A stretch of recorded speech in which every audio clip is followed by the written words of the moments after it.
تو سورہ یونس کا سب سے پہلے تعارف کرتے ہیں کہ سورہ یونس کا تعارف کیا ہے۔ سورہ یونس جو ہے یہ اس کا نام سیدنا یونس علیہ الصلاۃ والسلام کے نام سے رکھا گیا ہے، اور سورہ یونس میں سیدنا یونس علیہ الصلاۃ والسلام کا اسم مبارک جو ہے وہ اس سورت کی آیت نمبر 98 میں موجود ہے۔ اس سورت کے جو 11 رکوع ہیں اور 109 اس کی آیات ہیں، اس میں چند آیات مدنی بھی ہیں، تقریباً باقی تمام آیات مکہ میں نازل ہوئی ہیں تقریباً۔ اس صورت میں سب سے پہلے رسول اللہ صلی اللہ علیہ وسلم کی بشریت کا انکار کرنے والوں کا رد کیا گیا ہے۔ اس صورت میں سب سے پہلے رسول اللہ صلی اللہ علیہ وسلم کی بشریت اور نبوت کو ثابت کرنے کے بعد اللہ رب العالمین نے اس صورت میں توحید کے ٹھوس دلائل دیے ہیں۔ اللہ رب العالمین نے کہ اللہ تعالیٰ ہی آسمانوں اور زمین کا پیدا کرنے والا اور اس کا نظام چلانے والا ہے۔ اللہ رب العالمین نے ہی سورج اور چاند بنائے ہیں، ان کی منزلیں مقرر کی ہیں، وہی دن اور رات کو بنانے والا ہے۔ کیونکہ مشرکین کی یہ عادت تھی کہ وہ صرف مصیبت کے وقت اپنے اللہ کو پکارا کرتے تھے، اور مصیبت ختم ہو جانے کے بعد اللہ تعالیٰ کو بھول جاتے تھے۔ اور اس صورت میں اللہ رب العالمین نے مشرکوں کی اس حرکت کا بھی رد کیا ہے۔ مشرکین جو تھے ان سے مدد طلب کرنا اور ان کو اپنے جو بت تھے ان سے مدد طلب کرنا اور ان کو اللہ کے ہاں سفارشی ٹھہرانا، کیونکہ وہ نفع نقصان کا کوئی اختیار تو رکھتے نہیں تھے۔ مشرک قرآن مجید کے دلائل کا جب وہ مقابلہ نہیں کر سکتے تھے تو کیا کہتے تھے کہ ہمیں کوئی ایسی چیز لا کے دو کہ جو ہمیں مطمئن کر سکے، اور پھر بعض اوقات قرآن مجید کے دلائل کو بھی اپنی طرف سے بدلنے کی کوشش کرتے تھے۔ اور اس صورت میں کا جو تعارف ہے اس میں یہ بھی ہے کہ قرآن مجید شفا ہے، نصیحت ہے، اور یہ نسخہ شفا بھی ہے۔ اور اسی صورت میں اللہ رب العالمین نے جو اس کا بھی رد کیا ہے کہ اللہ رب العالمین اولاد سے پاک ہے اور بے نیاز ہے اللہ رب العالمین۔ اور اس صورت میں سیدنا موسیٰ علیہ السلام اور فرعون کی جو آپس میں کشمکش تھی اس کا بھی اللہ رب العالمین نے اس میں تذکرہ کیا ہے۔ اور اسی صورت میں اللہ رب العالمین نے فرعون اور اس کے لشکر کو غرق کیا، مگر اللہ رب العالمین نے فرعون کی لاش کو لوگوں کے لیے عبرت بنا دیا۔ یہ اس کا مختصر جو ہے وہ تعارف ہے 5-6 نکات کی صورت میں نے جو آپ کے سامنے بیان کیا ہے۔ بسم اللہ الرحمن الرحیم۔ الف لام را تلک آیات الکتاب الحکیم، یہ حکمت والی کتاب، اللہ اکبر، یہ آیتیں ہیں کتاب حکمت کی، یعنی جو حکمت والی کتاب کی یہ آیات ہیں۔ اکان للناس عجبا، کیا ہے لوگوں کے لیے عجب، تعجب، ان اوحینا، یہ کہ ہم نے وحی کی، الی رجل منہم، ان میں سے ایک آدمی کی طرف، ان انذر الناس، یہ کہ آپ ڈرائیں لوگوں کو، وبشر الذین آمنوا، اور خوشخبری دیں، بشارت دیں ان لوگوں کو جو ایمان لائے، ان لہم، بے شک ان کے لیے، قدم صدق، مرتبہ ہے سچائی کا، عند ربہم، ان کے رب کے پاس۔ قال الکافرون، کافروں نے کہا، ان ھذا لساحر مبین، بلا شبہ یہ یقیناً کھلا کھلا جادوگر ہے۔ اب سب سے پہلے یہ جو حروف مقطعات ہیں بعض لوگوں نے مفسرین نے اس کی تفاسیر بھی کی ہیں، لیکن حقیقت یہ ہے کہ ان کا معنی اللہ رب العالمین کے علاوہ کوئی نہیں جانتا، اور نہ اس کا عملی زندگی سے کوئی تعلق ہے۔ نبی کریم صلی اللہ علیہ وسلم نے بھی ان کا معنی نہیں بتلایا، اور نہ ہی صحابہ کرام رضوان اللہ مجمعین نے آپ سے اس کا استفسار کیا، نہ اس کا سوال کیا، نہ ہی کتب احادیث میں اس کی وضاحت ملتی ہے۔ بعض بزرگوں نے ان کے معنی کیے ہیں، لیکن یہ ان کی ایک ذہنی اختراع ہے، ہو سکتی ہے، اس سے زیادہ کچھ بھی نہیں، اور ان کی اس کے پاس کوئی ٹھوس دلیل بھی موجود نہیں ہے۔ حالانکہ وہ بھی جب بعض مفسرین ان کا معنی کرتے ہیں تو آخر میں وہ بھی لکھنے پر مجبور ہو جاتے ہیں کہ ان کے جو حروف مقطعات کے معنی ہیں وہ اللہ ہی جانتا ہے، صحیح، ہم نے اپنی طرف سے کوشش کی ہے۔ بہرحال یہ حروف مقطعات کے بعد اللہ رب العالمین نے اس بات کا تذکرہ کیا ہے کہ یہ جو آیتیں ہیں یہ کتاب حکمت کی آیات ہیں۔ یہ آیت جو ہے یہ اس کی جو جمع ہے وہ آیات ہے۔ تو اس کا مطلب یہ ہے کہ اللہ تعالیٰ اکان للناس، کیا ہے لوگوں کے لیے تعجب یہ کہ ہم نے وحی کی ان کی طرف، ان میں سے ایک آدمی کی طرف، کہ لوگوں نے تعجب کیا کہ ہم نے انہی میں سے ایک آدمی پر قرآن مجید نازل کیا ہے جو انہیں کفر و شرک اور برے اعمال کے انجام سے خبردار کرتا ہے اور مسرت و شادمانی کا پیغام لاتا ہے۔ جو اس پر ایمان لائے ان کے لیے ان کے رب کے پاس عزت و عظمت ہے کا مقام ہے۔ کفار کہتے تھے کہ یہ تو جادوگر ہے۔ یہاں قادم کا جو لفظ ہے استعمال ہوا ہے جس کی جمع ہے اقدام، جس کا مفہوم معنی ہے آگے بڑھنا۔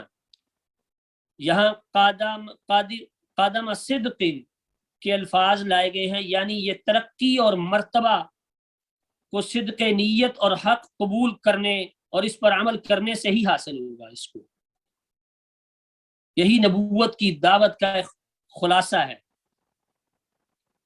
پہلی اقوام سے بھی جب کتاب الہی کا جواب نہ بن پاتا تو انہوں نے اپنے انبیاء علیہ السلام کو جادوگر قرار دے دیا تھا۔ کتاب الہی کی جو تاثیر ہے اس سے متاثر ہونے کی وجہ سے کفار اسے جادوگر قرار دے دیتے تھے۔ اور ایک بات یاد رکھیے، سنجیدہ لوگوں کو جادوگروں سے جو نفرت ہوتی ہے ویسے بھی عام روٹین پر، لوگوں کو متنفر کرنے کے لیے کفار انبیاء علیہ السلام کو جادوگر قرار دے دیتے تھے، حالانکہ حقیقت میں جادو کی کوئی حقیقت نہیں ہوتی۔ کفار ثابت کرنا چاہتے تھے کہ نبی کی بات یہ ایسے آدمی کو متاثر کرتی ہے اور نہ ہی اس میں کوئی ان کی حقیقت ہے، حالانکہ وہی اللہ تعالیٰ کا کلام ہے کہ جو اللہ نے نبی اکرم صلی اللہ علیہ وسلم پر نازل کی ہے۔ اللہ نے قرآن مجید بھی کہا ہے سورہ نجم میں کہ وما ينطق عن الهوى ان هو الا وحی یوحی، کہ یہ نبی اللہ کی طرف سے ہی بات کرتے ہیں، ان پر جو بات بھی نازل ہوتی ہے وہ اللہ کی وحی ہوتی ہے، اور اللہ کی وحی کے بغیر وہ کلام نہیں کرتے۔ تو اس آیت میں اللہ رب العالمین نے جو چند چیزیں بیان کی ہیں وہ یہی ہے کہ قرآن مجید کی آیات پر حکمت ہیں۔ قرآن مجید ایمان والوں کے لیے خوشخبری کا پیغام بھی ہے، یعنی بشر الذین آمنوا ان لہم قدم صدق۔ اور تیسری بات جو ہے، کفار انبیاء نبی کریم صلی اللہ علیہ وسلم کی بشریت پر بھی اعتراض کرتے تھے۔ اللہ تعالی لوگوں کو ڈرانے اور خوشخبری سنانے کے لیے ہی انسانوں میں سے اللہ تعالیٰ نبی بنا کر بھیجتے ہیں۔ اور یہ بات یاد رکھیں، یہ جو اللہ نے کہا ان لہم قدم صدق، کہ مومنوں کے لیے اللہ تعالیٰ کے ہاں ایک بڑا مقام و مرتبہ ہے۔ اور حالانکہ جو آخر میں اللہ نے کہا کہ یہ جو کافر تھے نبی کریم صلی اللہ علیہ وسلم کو جادوگر کہتے تھے۔ بات سمجھ آ رہی ہے تمام جو سامعین ہیں کو؟ سامعین کو بات سمجھ آ رہی ہے؟ جی شیخ بتا آ رہی ہے، بارک اللہ۔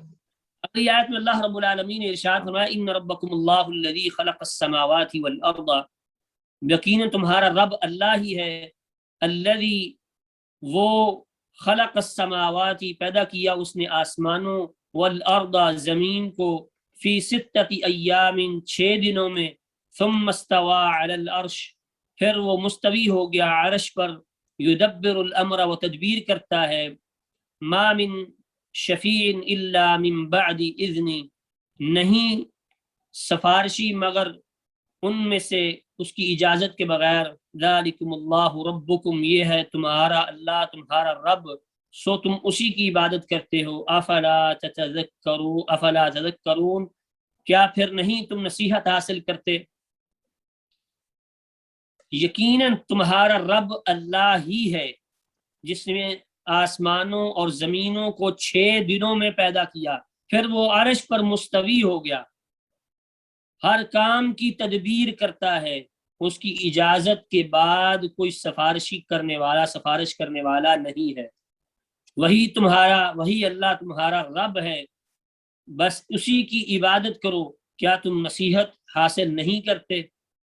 اس آیت کریمہ میں جو ربط کلام ہے کہ انبیاء کرام علیہم الصلاۃ والسلام کی نبوت کا انکار کرنے کی سب سے بڑی وجہ جو تھی وہ کیا تھی کہ عقید توحید تھی، اس لیے نبی صلی اللہ علیہ وسلم کی بشریت کا ذکر کرنے کے بعد اللہ رب العالمین نے توحید کے دلائل دیے ہیں۔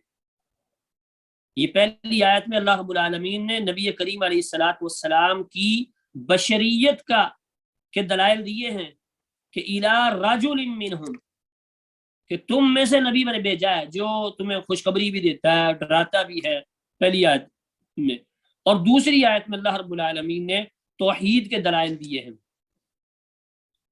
کہ اے لوگو تم نبی کے انسان ہونے پر تعجب کرتے ہو، اللہ تعالیٰ کی ہاں یہ بات معمولی ہے کہ کسی شخص کو اپنا پیغام اور کام کے لیے منتخب فرما لے، اس ذات کی اتنی تعظیم ہے کہ اس نے زمین و آسمان جو ہے صرف 6 دن میں پیدا فرما دیے، پھر وہ ذات الہی جو ہے عرش پر مستوی ہو گئی ہے۔ اب یہاں پہ جو ایک بعض لوگ جو نقطہ اٹھاتے ہیں وہ یہ کہتے ہیں کہ یہ اللہ رب العالمین نے 6 دنوں میں کیوں بنایا جی؟ یہ سوال آپ کے ذہن میں بھی آئے گا، بہت سارے لوگ بھی کرتے ہیں جو اللہ رب العالمین کی توحید کا انکار کرتے ہیں، وہ یہ سوال ضرور کرتے ہیں کہ جی اللہ نے یہ جو کہا ہے کہ فی ستۃ ایام، حالانکہ ایسے سوالات ذہن میں آنے نہیں چاہیے، اگر کسی مسلمان کے ذہن میں یہ چیزیں آئیں تو اس کو جھٹک دینا چاہیے، اللہ تعالیٰ سے معافی مانگنی چاہیے۔ یہ میں ویسے اس کا جواب دیتا ہوں کہ بھی اللہ رب العالمین نے یہ اس لیے کہا ہے کہ اللہ رب العالمین کی حکمت تدریج ہے کہ ہر چیز درجہ بدرجہ اپنے وقت کے مطابق، حالانکہ اللہ رب العالمین چاہتے تو کن کہہ کے بھی بنا سکتے تھے، تمام مفسرین نے یہی معنی کیا ہے کہ اللہ رب العالمین نے یہ جو استعمال کیا ہے کہ فی ستۃ ایام، یہ اس لیے کیا ہے کہ اللہ رب العالمین کی حکمت تدریج ہے کہ ہر کام کو وقت کے مطابق ادا کیا جائے، بالتدریج درجہ بدرجہ اس کو کیا جائے، ٹھہر ٹھہر کے۔ ہر کام کی خوبصورتی بھی یہی ہے کہ اس کو ٹھہر ٹھہر کر خوبصورتی کے ساتھ کیا جائے تو وہ کام صحیح انجام پاتا ہے۔ اسی لیے اللہ رب العالمین نے انسانوں کو سمجھانے کے لیے یہ کہا ہے کہ اللہ رب العالمین ہر کام کی خوبصورتی چاہتے ہیں، انسانوں کو سمجھانے کے لیے اللہ نے کہا ہے، حالانکہ اللہ کن کہتے تو یہ چیز ہو جاتی، اللہ کے لیے تو کوئی مشکل نہیں ہے۔ اللہ رب العالمین نے یہاں پہ یہی دلائل دیے ہیں کہ وہ تدبیر کرتا ہے، وہ عرش پر مستوی ہے۔ میں نے شاید کچھ دن پہلے بھی ایک واقعہ سنایا تھا آپ کو، جب بات ہو رہی تھی پچھلی صورتوں میں کہ ایک تابعین محدثین ہیں، اسحاق بن راہوے، یہ عباسی دور میں تھے، محدث ہے، ان کا ایک واقعہ میں نے ذکر کیا تھا، شاید آپ میں سے کسی سامعین کو یاد ہو، کسی کو یاد ہے کہ اللہ رب العالمین کی جو توحید کا اقرار ہے کہ عرش پر اللہ رب العالمین مستوی ہے، اور ایک بندے نے آ کے سوال و جواب کیے تھے اسحاق بن راہوے سے، کسی کو یاد ہے، کسی طالبہ کو یا کسی طالب کو؟ میں نے ایک واقعہ ذکر کیا تھا کچھ دیر پہلے، جی ہاں، کسی کو کوئی یاد ہے اسی سوال پہ آپ ذکر کیے تھے لیکن تھوڑا سا دھندلا ہے، آپ پھر سے بتا۔ جی سوالات ذکر کیے تھے، کسی کو یاد ہے کوئی؟ چلے میں دوبارہ ذکر کر دیتا ہوں کہ اسحاق بن راہوے محدثین میں سے ہیں، یہ سید عبداللہ بن مبارک رحمہ اللہ کے دور کے ہیں، عباسی دور میں تھے یہ بھی۔ ان کے پاس ایک شخص آیا، آ کر کہنے لگا کہ امام صاحب میرا ایک سوال ہے کہ اللہ رب العالمین، نبی مکرم صلی اللہ علیہ وسلم نے حدیث میں ارشاد فرمایا کہ اللہ رب العالمین جب روزانہ آسمان دنیا پر آتے ہیں تو یہ جب آتے ہیں اللہ رب العالمین تو اللہ رب العالمین بھاگ کر آتے ہیں یا اللہ رب العالمین آہستہ چل کے آتے ہیں؟ اور دوسرا سوال اس نے یہ کیا کہ جب اللہ رب العالمین آسمان دنیا پر آ جاتے ہیں عرش سے، تو وہ جو عرش پر مستوی کرسی ہے کیا وہ خالی ہو جاتی ہے؟ جیسے اللہ نے قرآن مجید میں سورہ آیت الکرسی میں کہا ہے نا کہ واسع کرسیہ السماوات، تو یہ جو اللہ کی جو کرسی ہے عرش پر، کیا وہ خالی ہو جاتی ہے؟ اس کی کیا کیفیت ہے؟ دو تین اور سوال بھی کیے، خیر مختصر تو اس نے جب سوال کر لیے تو کہا کہ اس کا مجھے جواب چاہیے۔ امام صاحب وقتی طور پہ خاموش رہے، پھر انہوں نے یہ کہا کہ کیا تمہارا اللہ رب العالمین پر ایمان ہے؟ اس نے کہا جی اللہ پر ایمان تو میرا موجود ہے، تو میں اللہ کو مانتا ہوں تو مسلمان ہوں۔ انہوں نے کہا پھر لیس کمثلہ شیء، اللہ کی مثل کوئی چیز بھی نہیں ہے، ان اللہ علی کل شیء قدیر، اللہ ہر چیز پر قادر ہے۔ یہ دوبارہ سوال نہیں کرنا، حالانکہ نبی مکرم صلی اللہ علیہ وسلم نے ایسے سوالات کرنے سے منع فرمایا ہے۔ نبی مکرم صلی اللہ علیہ وسلم نے اللہ رب العالمین کے بارے میں ان سوالات سے منع فرمایا ہے۔ تو امام صاحب فرمانے لگے کہ تمہارا اللہ پر ایمان ہے تو پھر اللہ رب العالمین کی مثل کوئی چیز نہیں ہے، وہ جس طرح چاہے آئے، یہ اس کی حکمت کا تقاضا ہے کہ کبھی کبھار وہ انسانوں کو سمجھانے کے لیے، جیسے اللہ رب العالمین قرآن مجید میں نبی مکرم صلی اللہ علیہ وسلم کو مخاطب کر کے کبھی کسی چیز کی قسم کھاتے ہیں، کبھی کسی چیز کی قسم کھاتے ہیں اللہ رب العالمین، یہ اللہ کے لیے ہے، لیکن مومنوں کے لیے اللہ رب العالمین نے یہ رکھا ہے کہ وہ صرف اللہ کی قسم کھائیں گے۔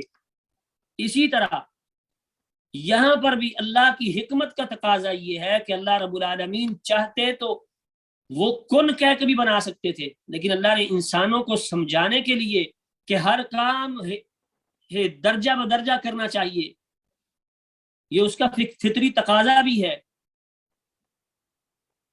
تو اس لیے امام صاحب نے کہا کہ اللہ کی مثل کوئی چیز نہیں ہے، اللہ ہر چیز پر قادر ہے۔ یہ جو آیت ہے نا ان اللہ علی کل شیء قدیر، کہ اللہ ہر چیز پر قادر ہے، یہ دلائل سے بھری ہوئی آیت یہ والی، کہ اللہ رب العالمین کی توحید کے ٹھوس دلائل ہیں اس آیت میں کہ اللہ ہر چیز پر قادر ہے۔ جب اتنی بات کہی تو اسے کہا کہ بھی اللہ کے نبی علیہ الصلوۃ والسلام نے منع کیا، ایسے سوالات ذہن میں نہیں لانے چاہیے کسی مومن کو۔ تو جو کفار نے اپنے بت بنا کے اللہ کے ہاں ان کو سفارشی سمجھتے تھے، اللہ رب العالمین نے ان کا یہاں پر رد کیا ہے۔ اب اس آیت کریمہ سے مسائل کیا ملتے ہیں کہ اللہ رب العالمین نے آسمانوں اور زمینوں کو 6 دنوں میں پیدا فرمایا۔ دوسری بات، اللہ رب العالمین عرش پر مستوی ہے۔ تیسری، اللہ رب العالمین ہر کام کی تدبیر کرتا ہے۔ لیکن ہم عام انسان ہیں تو ہم بھی ہر کام کی تدبیر کرتے ہیں کہ ہم نے اس پہ ایسے کرنا ہے، ایسے کرنا ہے اس کے، تو اسی طرح اللہ رب العالمین بھی ہر کام کی تدبیر کرتا ہے۔ اور چوتھی بات کہ قیامت کے دن اللہ رب العالمین کے ہاں اللہ کی اجازت کے بغیر کوئی سفارشی نہیں ہوگا۔ حالانکہ نبی مکرم صلی اللہ علیہ وسلم بھی اللہ کے پاس سفارش کریں گے اپنی امت کی، لیکن اللہ کی اجازت کے بعد۔ اور آخری بات جو اس آیت سے معلوم ہوتی ہے کہ اللہ تعالیٰ کی ہی عبادت کرنی چاہیے۔ افلا تذکرون، یہ اصل میں تذکرون تھا، معنی اس کا ایک ہی ہوتا ہے کہ تم یاد کرتے ہو یا تم نصیحت حاصل کرتے ہو، ایک ہی معنی ہے۔ اب اگلی آیت میں اللہ رب العالمین ارشاد فرماتے ہیں الیہ مرجعکم جمیعا، اب اسی کی طرف تمہارا لوٹ کر جانا ہے سب کا، جمیعا، وعد اللہ، وعدہ اللہ کا سچا ہے، انہ یبدأ الخلق، بے شک وہی پیدا کرتا ہے مخلوق کو پھر وہی اسے لٹائے گا، لیجزی الذین آمنوا، تاکہ وہ جزا دے ان لوگوں کو، آمنوا جو ایمان لائے، وعملوا الصالحات اور انہوں نے عمل کیے نیک، بالقسط انصاف کے ساتھ، والذین کفروا اور وہ لوگ جنہوں نے کفر کیا ان کے لیے، لہم پینا ہوگا، من حمیم کھولتا ہوا پانی، وعذاب علیم اور عذاب دردناک، بما کانوا یکفرون اس وجہ سے کہ جو وہ انکار کرتے تھے۔ اب اس آیت کریمہ کا ربط کلام کیا ہے کہ اللہ رب العالمین نے ساری کائنات اور انسانوں کو پیدا کیا اور وہی اس کائنات کو ملیا میٹ کر کے نئی صورت میں پیدا کرے گا۔ ہر انسان کو اس کی بارگاہ میں حاضر ہونا ہے اور اپنے اعمال کا جواب دینا ہے۔ اب اس آیت کریمہ میں مختصر ابھی وقت ہے تو اس کے مسائل ہی اخذ کروں گا بس۔ اس میں جو اس آیت سے جو معلوم ہوتا ہے کہ بھئی سب نے اللہ تعالیٰ ہی کی طرف لوٹ کر جانا ہے، اور دوسری بات کہ اللہ تعالیٰ کا وعدہ جو ہے وہ سچا ہے۔ کس کے بارے میں؟ قیامت کے بارے میں۔ اللہ تعالیٰ نے ہی تمام مخلوقات کو پیدا کیا ہے اور اللہ ہی ان کو موت دینے کے بعد دوبارہ پیدا کرے گا۔ اللہ تعالیٰ ایمان اور نیکی کرنے والوں کو صلہ عطا فرمائے گا، کفار کو جہنم کے کھولتے ہوئے پانی کے ساتھ اللہ رب العالمین عذاب دیں گے۔ اللہ تعالیٰ پھر آخری بات جو ہے کہ اللہ تعالیٰ کسی پر ظلم نہیں کرتے، اللہ رب العالمین کبھی بھی کسی پر ظلم نہیں کرتے۔ اگلی آیت میں اللہ رب العالمین ارشاد فرماتے ہیں هو الذی، وہی ہے وہ جعل الشمس، بنایا اس نے، الشمس سورج کو، ضیاء چمکدار روشنی والا، والقمر اور چاند کو، نورا نور، وقدرہ منازل اور اس نے مقرر کی اس کی منزلیں، لتعلموا تاکہ تم معلوم کرو، عدد السنین والحساب گنتی سالوں کی، گنتی اور حساب جو ہے سالوں کا، ما خلق اللہ نہیں پیدا کیا اللہ نے یہ کہ مگر، الا بالحق مگر ساتھ سچائی کے ساتھ، حق کے ساتھ، یفصل الآیات وہ تفصیل سے بیان کرتا ہے آیتیں لوگوں کے لیے، لقوم یعلمون لوگوں کے لیے جو وہ جانتے ہیں۔ ان فی اختلاف اللیل والنہار، بلا شبہ آنے جانے میں رات اور دن کے اختلاف ہے، دن اور رات میں اختلاف ہے، یہ معنی بھی کر سکتے ہیں۔ وما خلق اللہ اور جو پیدا کیا اللہ نے آسمانوں میں، فی السماوات والارض آسمانوں اور زمینوں میں، لآیات لقوم یتقون اور زمینوں میں، لآیات لقوم یتقون البتہ نشانیاں ہیں ان لوگوں کے لیے جو ڈرتے ہیں۔ اب پچھلی آیت میں اللہ رب العالمین نے مرنے کے بعد اٹھنے کی یہ دلیل دی تھی کہ وہ ذات تمہاری موت کے بعد تمہیں اٹھائے گی، جس نے ابتدا میں تمہیں پیدا کیا۔ اب شمس و قمر کے حوالے سے موت کے بعد اٹھنے اللہ تعالیٰ کے اقتدار اور اختیار کی دلیل سن لو۔ اس آیت میں اللہ نے یہ مخاطب کیا ہے کہ وہی ایک ذات ہے جس نے آسمانوں اور زمین کو اور انسانوں کو پیدا کیا ہے، وہی ذات ہے جس نے سورج کو روشنی دی اور چاند کو چاندنی عطا فرمائی۔ سورج کی روشنی ہلکی سرخ اور تیز گرم ہوتی ہے، اور چاند کی روشنی سفید ٹھنڈی آپ دیکھتے ہیں اور پرکشش بھی ہوتی ہے۔ ہر شخص رات کو اوپر سے دیکھ سکتا ہے کہ یہ چاند کی جو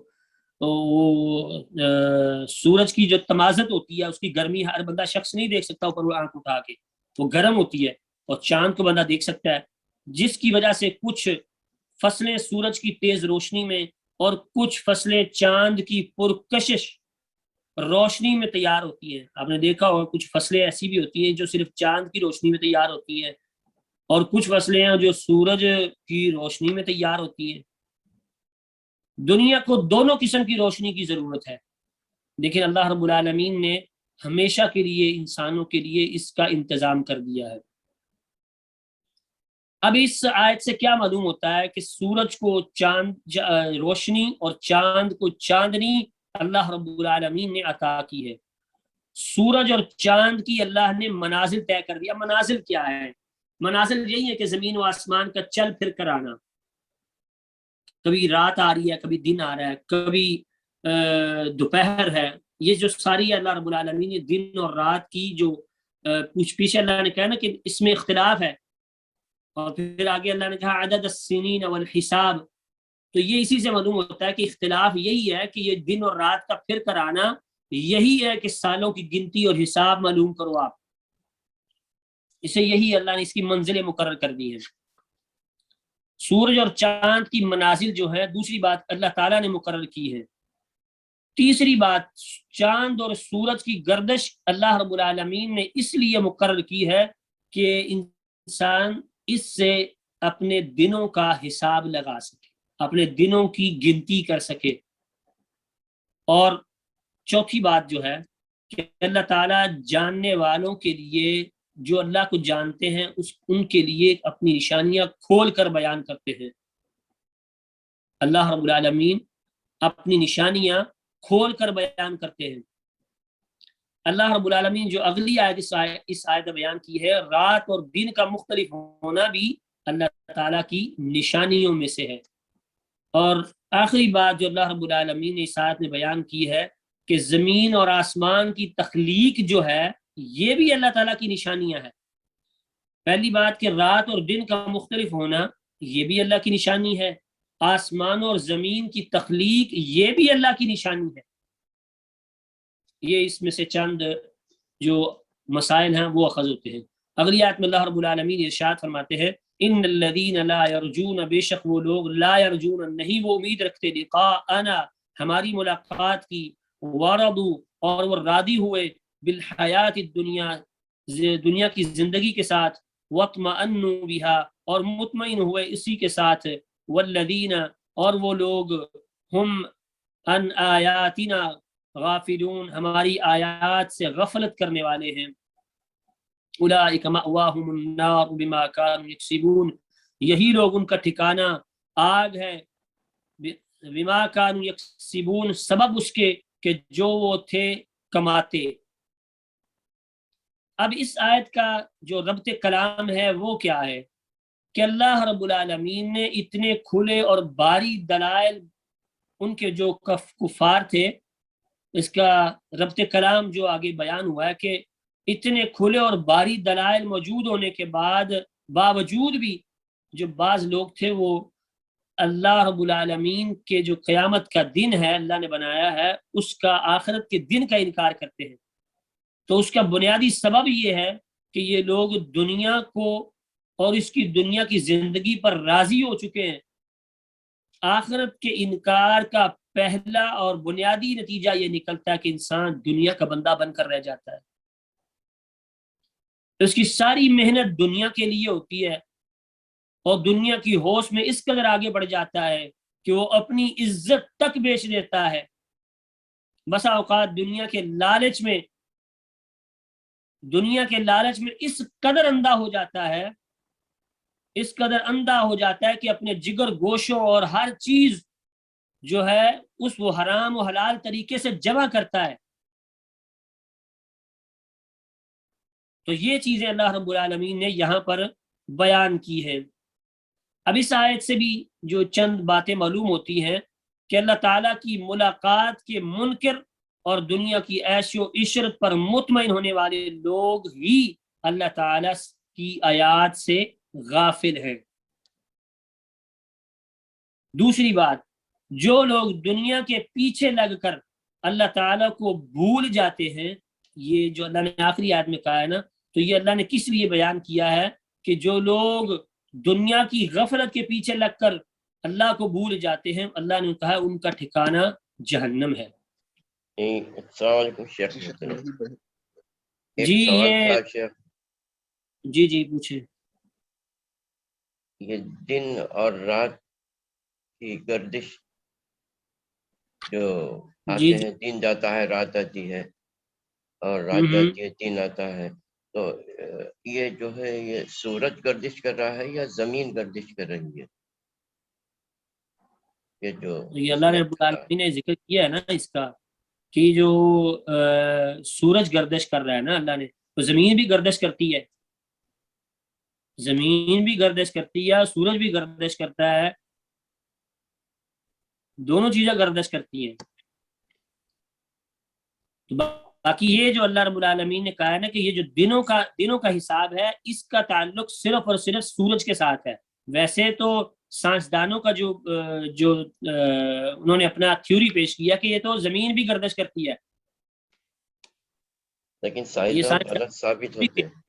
اللہ رب العالمین نے یہاں پہ جو عدد السنین والحساب کا تذکرہ کیا ہے، اس کا تعلق سورج اور چاند کے ساتھ ہے، اور ان کی جو منازل مقرر کی ہیں، کیونکہ دن کا پتہ ایسے ہی چلے گا نا کہ دن کو سورج نکلتا ہے، رات کو چاند نکلتا ہے، تو اسی سے حساب لگائیں کہ یہ آج دن ہے رات ہے، اور دن اور رات ملا کے آج اتنے دن ہو گئے ہیں. جیسے ہم کہتے ہیں نا کہ بھئی کسی کی زندگی اگر 20 سال ہے تو وہ بطور مزاح بھی کہہ سکتے ہیں جی میری عمر 10 سال ہے. وہ دوسرا شخص کہہ دیتا ہے کہ آپ کی راتیں نکال کے ہو سکتی ہے. میں نے ایک بطور مثال بیان کیا ہے. نہیں، میرا اس ایمان لیے ہے کہ یہ جو سورج دن اور گردش رات، سورج گردش کر رہا ہے نا، تو گردش کرنے کا مقصد یہ ہے کہ رات کو اللہ نے جو اس کی ڈیوٹی لگا دی ہے کہ رات کو آپ نے غروب ہو جانا ہے، یہی اللہ نے اس کو مقرر کر دیا نا کہ یہ اس منزل سے اس منزل کی طرف آپ نے غروب ہونا ہے، اور صبح جو آپ نے مشرق سے نکلنا ہے، رات کو مغرب میں غروب ہونا ہے، یہ اللہ نے اس کی منزل مقرر کر دی ہے. اور لوگ یہ سیدھا سیدھا بیان کر دیے کہ جب نکلے گا تو دن ہوگا، جب غروب ہو جائے گا تو رات ہوگی. اب چاند کی ڈیوٹی لگا دی اللہ نے کہ بھی آپ نے رات کو نکلنا ہے، صبح کو غروب ہو جانا ہے، تاکہ لوگوں کو معلوم ہو سکے، لوگ گنتی کر سکے. جی جزاک اللہ خیر. بارک اللہ فیک. اب دیکھیں نا ایک چھوٹی سی بات اور بھی ہے کہ یہ اب آج سے پہلے جب گھڑیاں نہیں تھیں تو لوگ جب وہ نمازوں کا حساب لگاتے تو کس طریقے سے لگاتے تھے. میں اس کی چھوٹی سی مثال دیتا ہوں. بس مثال کے طور پر عصر کی نماز ہے، رسول اللہ صلی اللہ علیہ وسلم اپنے زمانے میں سورج کو دیکھ کر نماز پڑھتے تھے. مثال کے طور پر عصر کی جو نماز ہے وہ نبی مکرم صلی اللہ علیہ وسلم نے فرمایا کہ جب بندے کا جو سایہ ہے وہ بندے کے جسم کے برابر ہو جائے. آپ بعض اوقات دیکھتے ہیں اس کے سورج میں دھوپ میں کھڑے ہو تو بندے کا سایہ جو ہے وہ چھوٹا نظر آتا ہے، بعض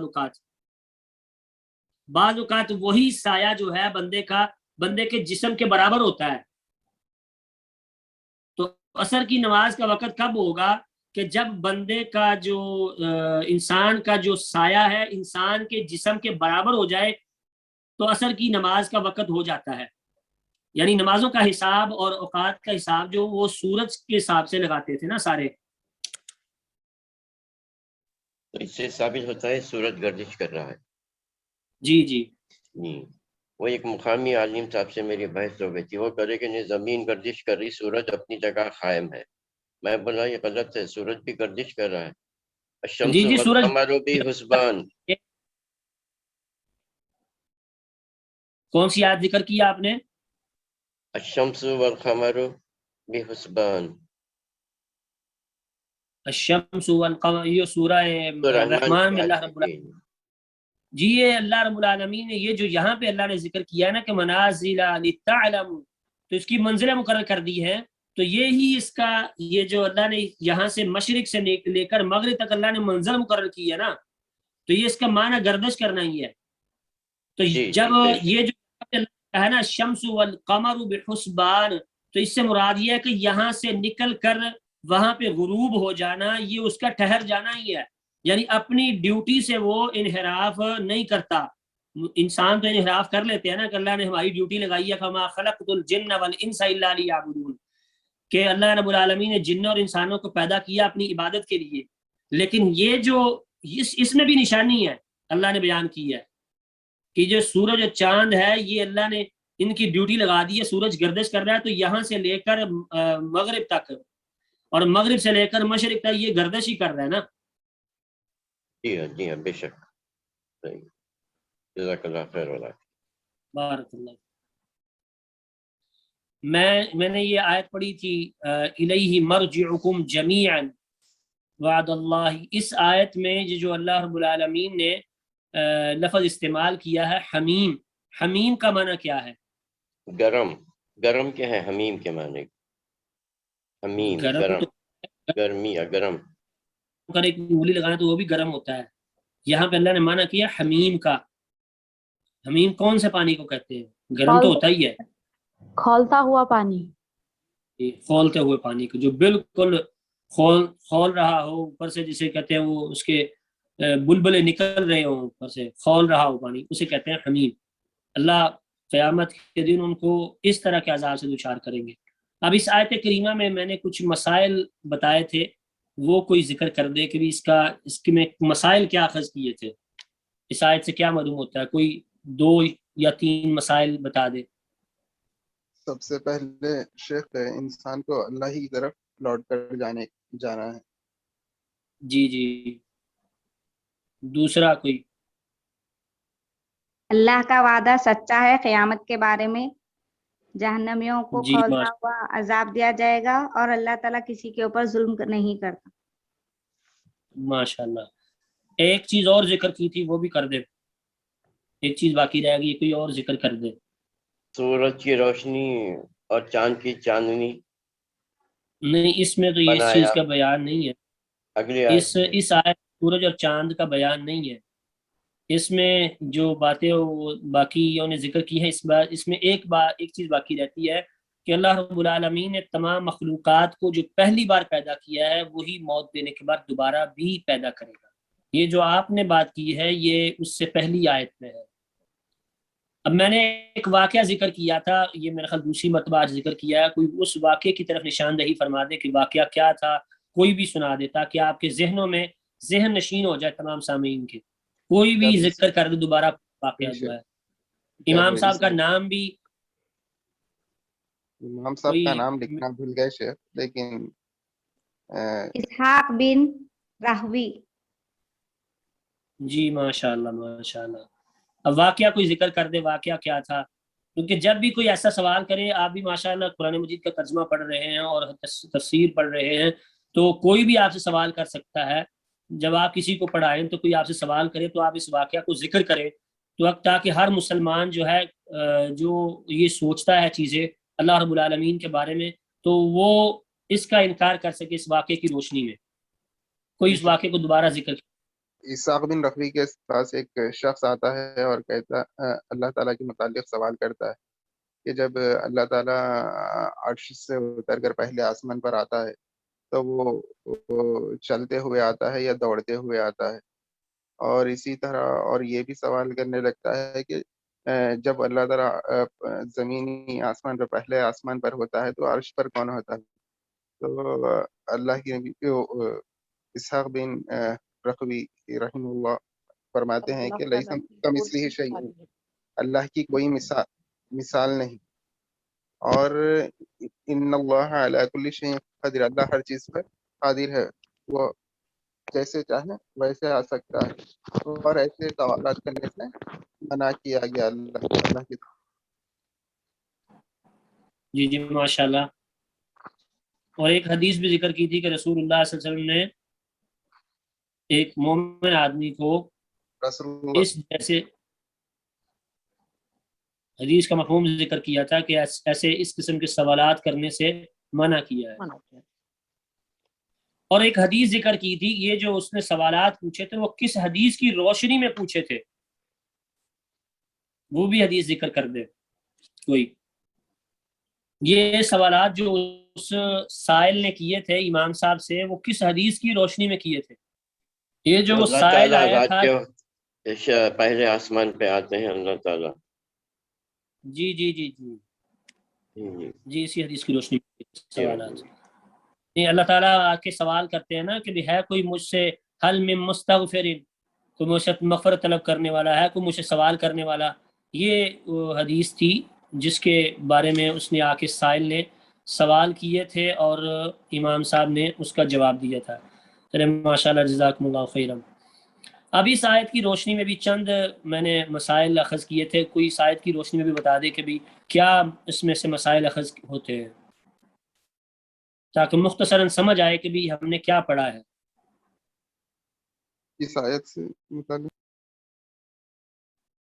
یہی جو آیت ہے کہ ان ربکم، دوسری آیت جو ہے ان ربکم اللہ الذی خلق السماوات والارض فی ستۃ ایام، اس اللہ میں یہ بھی تعالیٰ نے ذکر کرے نا 6 دن میں آسمان و زمین کو پیدا کیا. اللہ عرش پر مستوی ہے اور اللہ تعالیٰ ہر کام کی تدبیر کرتا ہے اور قیامت کے دن اللہ تعالیٰ کے اجازت کے بغیر سفارش نہیں ہوگی. جی لیکن یہ بھی ذکر کیا تھا کہ اللہ رب العالمین یہ جو فی ستۃ ایام، یہ اللہ نے اس کا ایک چھوٹی سی بات ذکر کی تھی کہ کیوں اللہ نے 6 دنوں میں ان کو پیدا کیا ہے، جو تاکہ مفسرین نے معنی کیے ہیں. خوبصورتی کے ساتھ اچھے سے رسم میں بنائے. جی جی جی درجہ بدرجہ ہر کام. تدریج بتدریج جی بالتدریج درجہ بدرجہ. درجے کے اندر جاتی. اور یہ جو اصل لفظ تھا یہاں پہ افلا تذکرون ہے، یہاں پہ میں نے ذکر کیا تھا کہ اصل اس کی کیا تھی.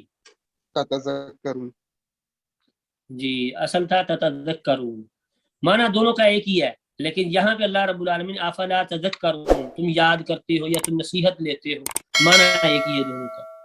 سبحانک اللہم وبحمدک اشہد ان لا الہ الا انت استغفرک واتوب الیک.